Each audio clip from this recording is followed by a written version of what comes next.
Welcome to the Maker's Image podcast produced by Crafted Network. I'm Koby Dickenson, and in today's episode, I'm joined by Josh Brown.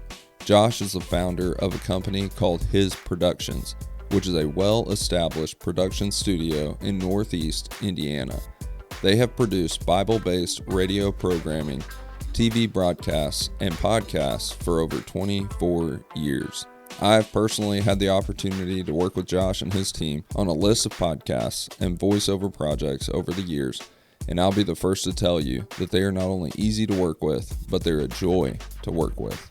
Today, you'll hear from Josh about what originally led him to start the company over 2 decades ago, what the future holds for them, and some great stories that have happened along the way. Here is episode 14 of The Maker's Image.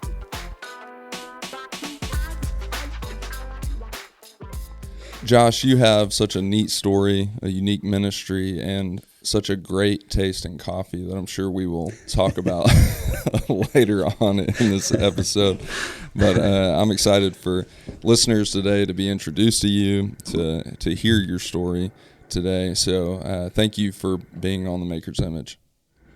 Koby, it's great to be here. I felt really honored that you'd asked me to be a part of your podcast and excited to talk with you. It's one of those stories that I look back on, and I'm grateful for the work that we got to do together. And as I was thinking back on the memories of the projects we've been a part of, and all the things, I was reminded of how we met, and it being at an event across the table, and I stopped because you had pour over coffee, and man, that cup of coffee was so good that 8 years later, we're still friends. We're still friends. Coffee makes friends, man. That's what I say at the events. You know, people will come up to our booth and do you sell coffee? And we tell them, no, we just make coffee for friends. But we do radio, TV, and podcast post-production. So, you know, you've been to so many of these events. There's never great coffee. And so I just started bringing my own gear, and eventually it just kind of morphed. And, it's fun. I am grateful that cup of coffee stopped me that day so that we could meet, and I'm excited for us to jump into your story today. So for those of the listeners that may not know you, I want you to go back to the beginning of your journey with His Productions. You've been at this over 20 years now. You service a long list of churches and ministries. But if you will, just start back at the beginning of this journey and kind of what led you to start it, and share a little bit about His Productions. Yeah, Koby, thanks. I don't want to go too far back, but I will in some ways. February of 1999, I had a radical encounter with Jesus, and my life was just like lightning bolt changed. I came from a real dark past, addiction, and experienced a lot in a very short amount of time. And I tried AA, NA, CA, hippie communes. I mean, I had surgery on my face, because of my drug addiction, overdoses, in and out of jail. We've all heard these kinds of stories, man. I lived it. And so I was born again, just like a lightning bolt, John 3, Nicodemus experience. And man, the good part of my high school life, I wasn't preparing for college. I had no appreciable skills whatsoever. Now I'm a Jesus follower. And soon after, I get married, and I know that I'm called to pastor. Like, I know I have this sense from God early on. I was 20 years old. So I'm working at a church, and I'm making like $150 a week or something, newly married, no appreciable skills, right? I've got a baby on the way. Our firstborn is on his way. And I just began to ask the Lord. And at that time, the church I worked at, it was a Calvary Chapel church. We had 2 full power radio stations in the church. And I kind of cut my teeth on radio production and voiceover for my pastor at that time. And so I was learning production, learning voiceover, learning copywriting. And I just had this idea. I was like, what if I did...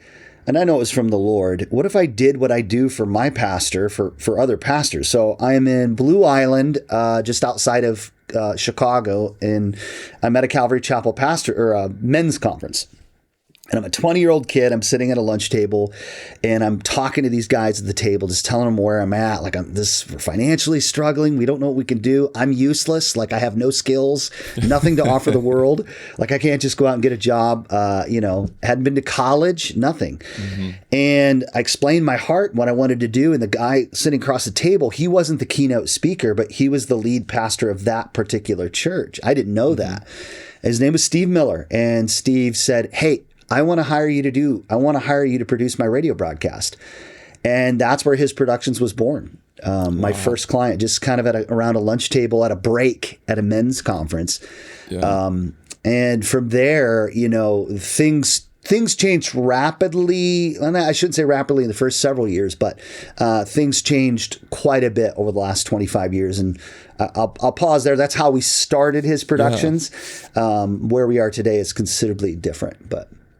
Yeah. Well, as you said that, I was thinking about how many of us have gone to conferences and went with the intent of making a connection with somebody, and but never have I really heard a story like that where somebody walks into a conference and leaves with a career in front of them. That's a really powerful thing. So, like you said, I know it's evolved. It's much different now than what it was. So, but before we talk about what it is now, what was the first show like that you produced? Was it a radio show? Because it started out in radio, correct? Yeah. Yeah, and radio still remains the lion's share of what we do at his Productions, surprisingly. Okay. We do podcast production, we do TV production, video, voiceover, but radio still, I would say, represents about 70% of the business that we do. It's still growing. We're still onboarding new clients in radio. That first show that we produced was very typical of Christian radio in that you had a theme song and then we pulled like a little 30-second snippet. We call it a stinger from the Bible teaching. So this is like a Sunday morning service from that Calvary Chapel. We dropped that at the front of the show, and then a voiceover person, which happened to be me, I would come in and I'd talk a little bit about what the listener could expect to learn by tuning in to that episode. And then, of course, the teaching would roll for 22, 23 minutes. And then the music starts fading in, and we do a show close, or what we call an outro, which has CTAs, these calls to action for the church, hopefully for people to come visit, get a copy of the message, maybe donate. At that time, it wasn't following on social media, and it wasn't podcasting because those things didn't exist. Right. So it was very typical Bible teaching radio broadcast. Yeah. Was that your first run at voiceover work? Well, besides my own pastor that I worked for, the Calvary Chapel that I worked at, yes, it was. It was my first. I had no training in it either. I had no training in production. I had a couple guys in the station that kind of showed me a few things in the software platform that we were using. But man, I learned on the go. No YouTube at that time. Yeah, that's exactly where I was headed next. I don't want to make you feel old, but I know that YouTube wasn't around 24 years ago. That's right. And so that so much of what we learn now in the craft of all of these areas that you work in, you can get on YouTube and learn tips, trades, twists, turns at the click of a button. But I know back then it was sweat and tears, I'm sure, to learn how to do things and do it the right way. So as you produce that first podcast, did that open your eyes up to the opportunity of so many other things like that, or was that how did the next step go from that first show? Yeah, I would love to have present myself as this person who has this entrepreneurial mind and a great business person, but I'm really not, Koby. I really don't. Most of the time, I really don't know what I'm doing. But the Lord has spoken very specific things to me at certain junctures of this business. And I would hear, not to be mystical, it's not an audible voice, but I just had this sense, and God would say certain things to me. And early on, one of the first things that I sensed from God was that, and it was just me. I was the voiceover guy. I was the producer. I was the editor. I was the bookkeeper. Right. I was the janitor. I did everything. I sensed God saying, you must become excellent in your craft. And specifically, you must become excellent in every sector of your craft. So every little piece of the business I needed to know it inside and out and do it really, really well. Yeah. And I did that by messing up a lot. But that was one of the first kind of business things that I felt like God was telling me. And I did that. It took me probably 7 years or so. So it was the mid 2000s before I hired my first employee. And that actually happened with the second thing that I felt God show me. The second thing he said is, find the thing in your business that is taking the most amount of time. Start keeping track of time capital. And so in my world of radio production, the number one time consuming thing is editing, because our staff listens moment by moment. We don't speed up. We're not 2.0 speed. Like, they listen, Bible's open. And so you can imagine, like, an hour-long sermon plus the editing process, it's a substantial amount of time. So God said, you need to hire editors would be the first thing that I needed to do, was to essentially, and I sensed him say, you need to clone yourself or duplicate your level of excellence as an editor with these people that you hire. Koby, I didn't know anybody in the industry, so I just started hiring my friends. Like, I had people I went to church with. This was before Dropbox. And so we had these giant external hard drives. And Sunday I would give them a blank one and they would give me one full of work. I would process that. I'd voice all the shows. I'd read the scripts that they'd written, and I would produce all of that content. Oh, my word. That scaled to a certain level, and I kept hiring editors. Eventually, the editors were producing so much content, I could not produce it all in 1 week. So I hired my first producer. Yeah. Then, eventually, the producers and editors were editing and producing so much content as we scaled, as the company grew. And I'm a worship arts pastor, so I sing, in the middle of the week, and Sundays a couple services. I could not physically voice all the shows. So, like, I'd be sitting here in the studio with my voiceover mic, and I'm hoarse, and like I'm having problems with my voice. So I started hiring voiceover people.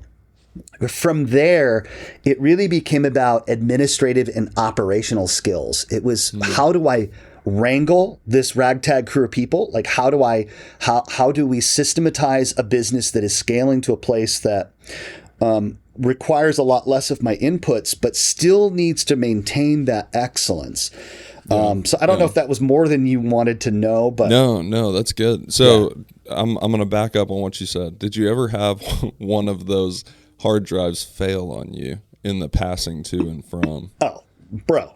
Yeah, many times. Because, this was before SSDs. Like, this was plate drives, bro. These were like 5,400 RPM slow behemoths, Eventually, we learned about the Barracuda drives, and we started buying Barracuda drives. But I was one of the very first early adopters of the enterprise version of Dropbox. When Dropbox first came online, I was our company. I saw this and I was like, Dropbox changed our lives. Yeah, and you honestly, were so ready for that. Oh, well, what it also did was it opened the door for me hiring people in all over the world, right? So now it wasn't just my friends that I went to church with, which was problematic in and of itself, These were people I loved and I did life with, working together. Sometimes it works, sometimes it doesn't. But the cloud, it was another major shift in the way that our company operated. Well, and okay, so then you open that up. You move into the Dropbox world of things. But you mentioned now that you serve over 100, you said 125 churches. Is that correct? Yes. Yeah, that's amazing, man. I'll tell you something, impressive. Koby, and this it depends on your persuasion and even your listeners and viewers, their persuasion on the work of the Holy Spirit. But I can tell you, one of the rehabs that I was in. It was a halfway house. It was a faith-based halfway house. And I think I was 17 or 18 years old, fresh off of a pretty bad run of addiction. And we're down in the basement. These people were like very, like I would call like swinging from the chandelier Pentecostals. You know what I'm saying? Yeah. Not what I grew up with. You know, I grew up in Calvary Chapel, which is charismatic, but not Pentecostal. Yeah. But they had this time, we're down in this basement and all these addicts are down there. And I'm a 17-year-old kid, 18, something like that. And they had this woman coming around and she was speaking into the lives of the people that were there. Prophecy. So she's speaking, Sure. She felt that she had heard from God. And I hear her talking to all these people, you know, telling them different things. She comes around to me and she says to me, Josh, your ministry will not be contained in the United States. That's all she says to me. And I'm like, what do you mean ministry? Like, I don't even know, Right. like I had no framework for that. I wasn't a follower of Jesus. I was, in addiction. Sure. Fast forward all these years. And now, we've got radio broadcasts, TV broadcasts, and obviously this is before podcasts, but that are on stations in New Zealand, in Africa. And whatever you may think of what she spoke, I look back at that many times. I'm like, God, I feel like you were in that in some way. And you did, you had a plan for my life and I couldn't have even seen it then. And he did all of it. Like the grace that he's extended to me, this old burnout, has been astounding. I mean, just carried me. Amazing. Yeah. Such a cool story, man. Because I'm sure when she said that to you, I'm sure it was almost laughable to you. I laughed in that moment. Yeah, Koby, I think I literally laughed out loud. Like what are you talking about? yeah. Because like you said, you weren't saved. So for somebody to mention your ministry, I'm sure that was just like, okay, all right, yeah, this was interesting, but moving on. But now to see that, man, that's such a cool story. It's such a neat thing. It's I think it goes to show how God will use anybody at any time to encourage us, build us up, and to share a word with us for sure. So now, yes, this stretch that you've gotten to be a part of 125 churches, you've worked with a number of ministries. One of them that I am very thankful for was my first podcast project of producing called Creative, which was a really cool experience, man. And not only were y'all easy to work with, you were a joy to work with. And so I know for this list of churches that we're talking about here, I know they've felt the same way, and I imagine you've had some really great relationships with people along the way. So looking back to the early 2000s, when you first founded all this, started all this, what was the biggest challenge in convincing these pastors and churches that professionally produced radio broadcasts were essential to ministry? Yeah. Man, that's a great question. I think early on in my context, because I came from Calvary Chapel, it wasn't as difficult as you would think, because Chuck Smith, the founder of Calvary Chapel, who's, his story's featured in the Jesus Revolution movie, he was really a pioneer in Christian radio in Southern California, and really a pioneer in Christian radio altogether. And so there was deeply rooted in the DNA of Calvary Chapel, still is, this use of Christian radio to affect local people, regional, and then even national and even international. So a lot of the Calvary Chapel guys that I worked with, they saw the pattern that Pastor Chuck had given a lot of the Calvary churches and seen the fruit of what actually happened. And so it wasn't, I think the difficult thing was to persuade them the difference between using a volunteer in-house, which sometimes does work and is possible, versus using a professional studio like ours. I think in the world of church employment, if you talk to most, I can have a conversation with executive pastors now and pretty quickly prove to them numbers wise that though it sounds like you're paying more to us, you're actually saving money. Because you don't pay me a 403B, right? You don't pay any health coverage to his productions. Right. And employees, the cost per hour and salary, those things, we actually save you money partially because of how fast we can do the work. But the professional side of it is also the quality, like the sound itself. We're talking about engagement, listener-viewer engagement. If it doesn't look good or sound good, you could actually be doing something detrimental, which I think a lot of churches learned during COVID. There's a lot of churches out there that should not have been live streaming their worship, but they did it anyways because everybody down the street was doing it. But when you listen to it, whoa, this is really bad. Yeah. Like this is bad.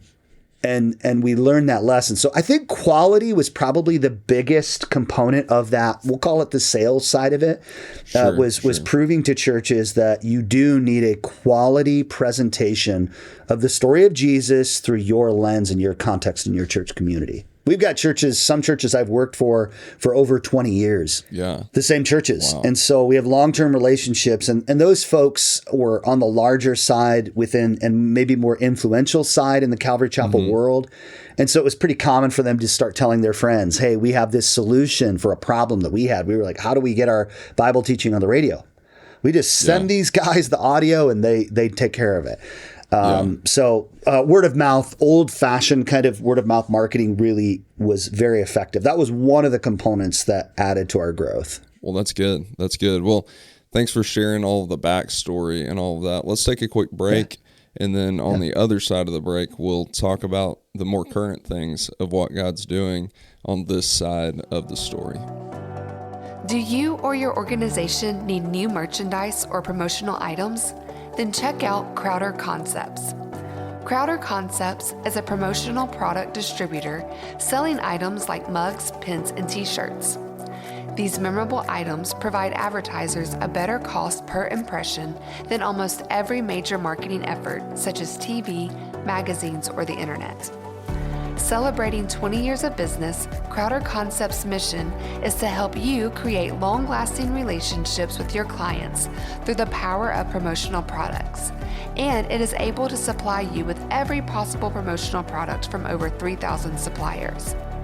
Crowder Concepts is a proud sponsor of Crafted Network. Use the keyword crafted when placing your first order for a one-time 10% discount. To learn more, visit crowderconcepts.com. Okay, so before we jump into the rest of your story, Josh, we are going to play a rapid fire game. This is when you really get to know the people. Okay, here we go. I'll do my best. So today, I think you'll do great. So today, your game is called This or That. Okay. I give you two options, and you choose this or that. Okay. All right. Okay, so this sounds fun. So I've got 10 of them. Okay. Number 1, here we go. Invisible for a day or be able to fly for a day? Invisible for a day. Invisible. That's a good one. Nowadays, technology, you could fly one way or the other, right? Yeah. All right, number 2. Always be too hot or always be too cold? Always be too hot. Too hot. Okay. So are you cold-natured then? I'm cold almost always. And I love nuclear hot heat. If it's 100 degrees or hotter every day, I'm happy. I love it. Oh man, I'm the exact opposite, man. I gotta have a ceiling fan on all the time. I can't not.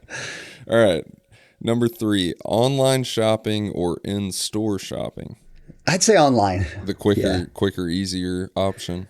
And the returns are so easy, right? I mean, if you don't like it, just send it back.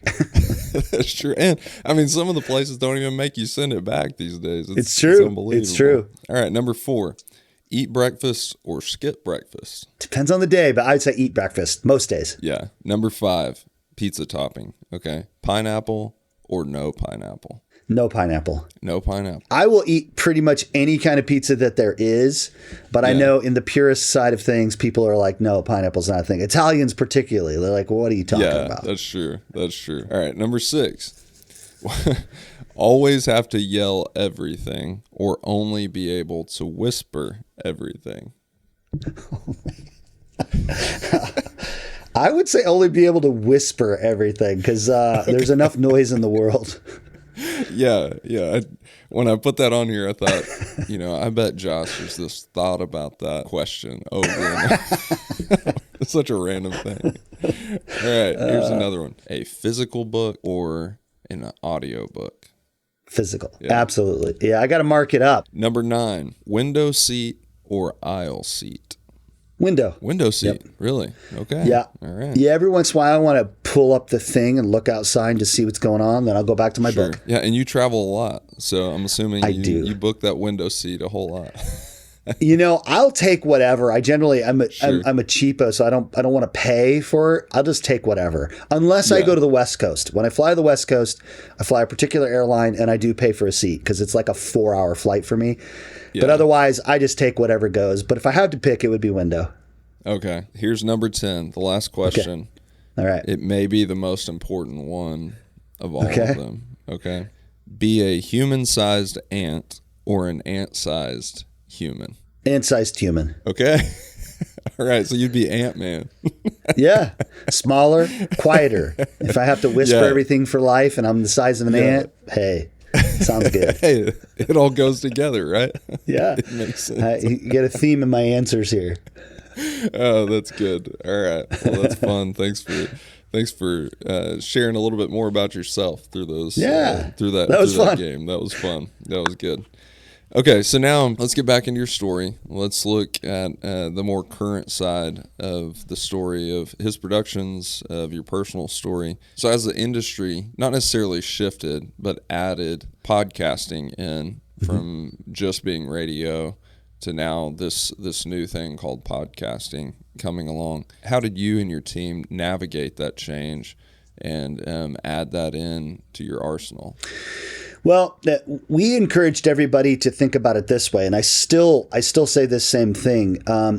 Pastors are spending 15, 20 hours or more every week investing in this Bible message, right? They bring it to the church. We take that content, we professionally edit it and produce it for radio, for terrestrial radio.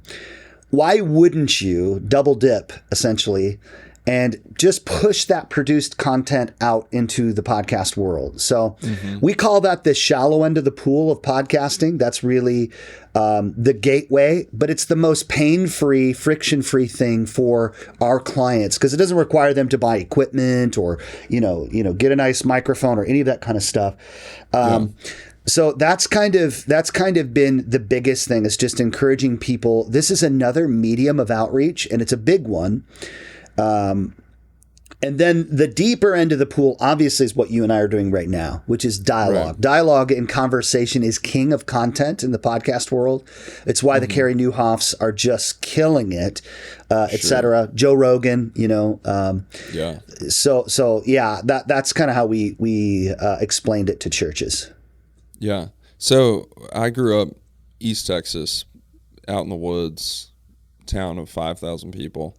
And my dad's a pastor, and the thought of radio was something that I was introduced to early on because as small of the town that we were in, they would broadcast my dad's sermons on the local radio station. So anyways, when I first started in ministry, my seat back in the tech booth was producing the radio side of things. And I thought that was amazing. I thought that was really cool. I got to wear a headset, I felt official, all the things. But to bring this back to your point, there also are multiple prison system locations around Crockett, where I grew up. And so that radio broadcast got pumped in to the prison system. And that, what you just said about taking that sermon and pushing it a little bit further, resonated with me and my story so much, because that's whenever I realized that radio did exactly what you just said and takes that work and pushes it a little bit further to another person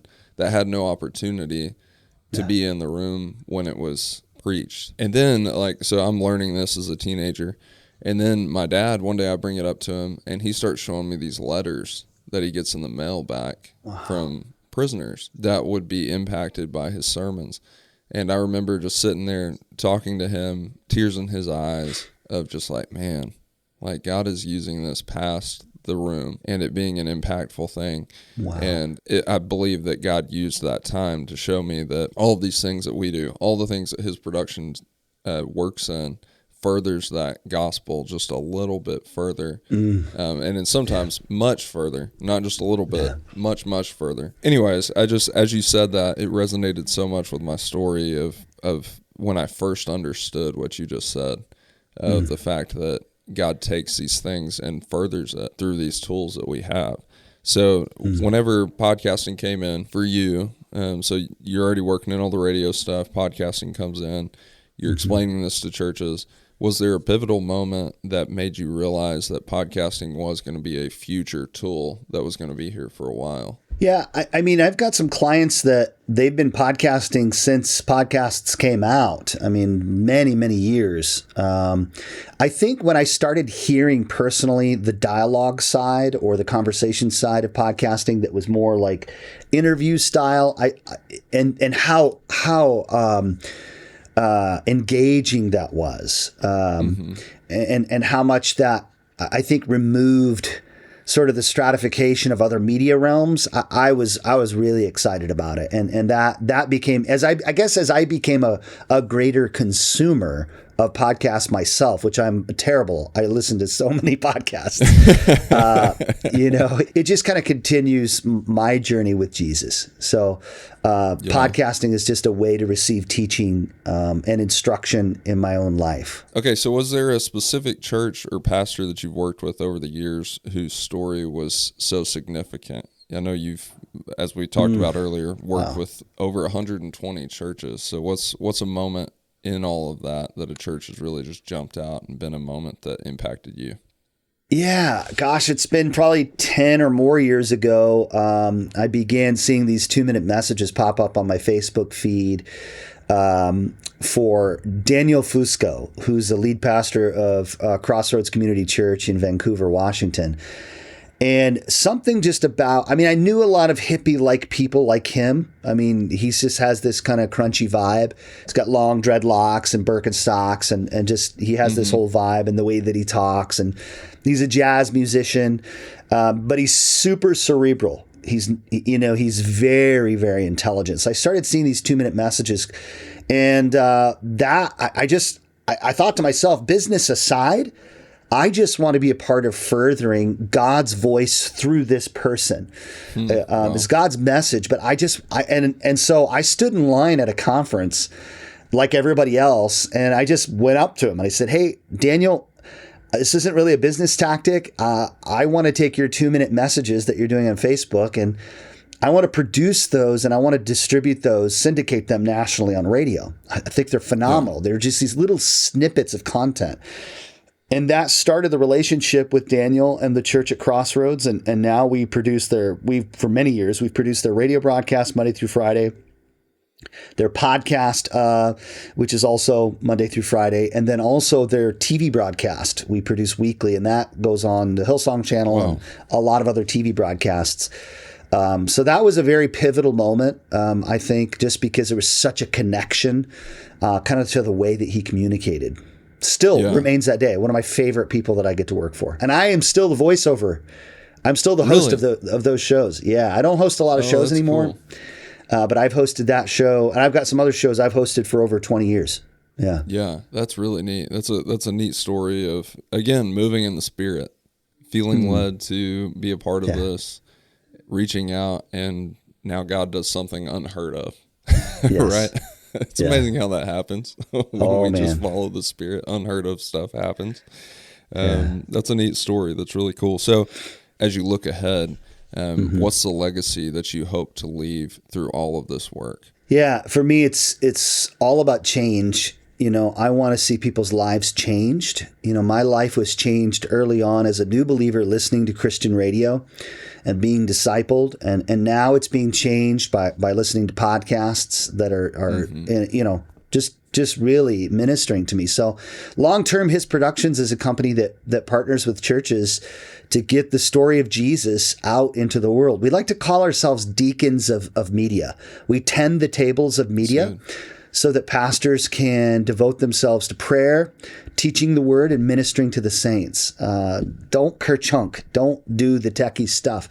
And even for people on staff, at churches, work on telling beautiful stories Let somebody else do the production side. Focus on story, really nice lighting, good cameras, good capture, that sort of thing. So my hope is that we just continue to tell the story of Jesus through a lot of different lenses, because we work for all kinds of people, all kinds of different ministries, which proves to be interesting too. Not everything that we produce, we don't necessarily agree with, which has helped us as followers of Jesus ourselves to say, what hills are we going to die on? And what's really what's an important thing where we're going to draw a line versus, wow, I don't see the world or the Bible in that way, but I know this brother or this sister loves Jesus. And so I'm trusting that they're hearing from God in their context, and my job is technical. I'm going to produce this content to get it out there. I love the thought that everything comes back to furthering the gospel. That's what the future is. That's what that. If it doesn't do that, then it's not something you want to be a part of. And I love that about you. I've sensed that from you from that first cup of coffee at that event, man. I've known that ministry was the heartbeat, not the kerchunking, as she said. It's not just the fact that you know how to hit the buttons at the right time, but that you want to be connected to the ministry portion of it. For those that have listened today and may want to partner with his productions, they may have a project in their back pocket that they've worked on. They can't get the editing side done because they're trying to focus on the story, like you just said. For those churches, those people out there, ministries, whatever it may be, that may need your assistance and need your help, how do they go about connecting with you? Yeah, I would say like everybody, hisproductions.com. Just go to our website. There's contact forms there. There's descriptions about the different services that we offer. There's ways to take those next steps. But hisproductions.com really is Grand Central Station. And you can follow us on social media for tips and tricks. And I talk coffee sometimes. Sometimes I'll talk books. I try to keep it eclectic, man, not just media things. But our website really is a great spot, and I'm open to taking conversations. I could send folks a Google link, and we could schedule an appointment to talk just like this about what's happening at your church and how we might be a good solution to stop that kerchunking, or missing of deadlines or poor quality, all the things that we face when we're just trying to get by in the media departments at our churches, and just kind of take that burden off and focus on the story. Well, I will put that link. I'll put your social media, all that stuff in the show notes so that people can connect with you. Josh, I am so thankful for you, man, and I am. You too, brother. I want you to know that you are making a insane difference for the kingdom. Your reach, his productions, the work you do, the quality you put out, so much of it is making a large impact that we may never see, right? But I'm thankful for you. I'm thankful for your heart, and I'm thankful that you followed the Lord at the time that you did when you were young, and now looking back. So I'm thankful for you, and thank you for being a part of Maker's Image today. Koby, it's been a joy. I hope the little I've shared has been a blessing to your listeners and viewers. Thanks for making this podcast. I think it's a great tool for people to grow and just continue learning in their journey with creating beautiful things. Thanks for listening to the show today. I hope you leave this episode feeling encouraged and inspired. If you haven't already, be sure to subscribe to the show now and turn on notifications so you don't miss new episodes. To find our other resources or to learn more about Crafted Network, visit craftednetwork.org.